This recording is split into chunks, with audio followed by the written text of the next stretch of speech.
最近网络顶真侪人咧传，讲这个适客对抗大肠癌比化疗强1万倍。专家讲无影无食，今仔日咧拍假特工队。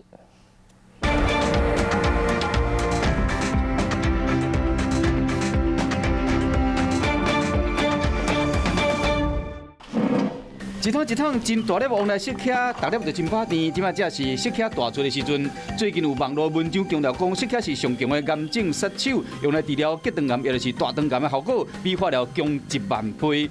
治疗乳癌比化疗强250倍。伊毋过事实敢真正是安尼？阮随去病院问大肠直肠外科的医师。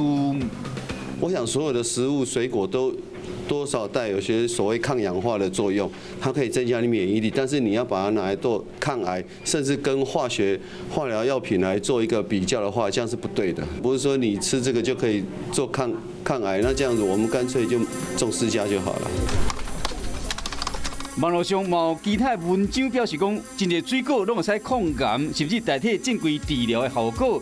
经过文章列出10大抗癌水果，像葡萄、草莓、高桃啊等等，拢被点名会使阻断癌细胞的成长。不过营养师认为讲，这款讲法恐惊有较含。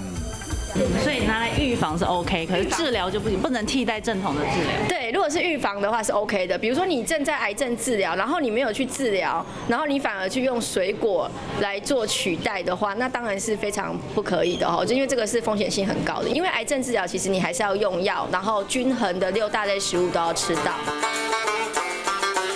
医师甲营养师拢强调讲，已经得癌的人千万唔通挖苦加食水果来治疗癌症。正确对抗癌症方式，永远都要听医生的话，平衡食食。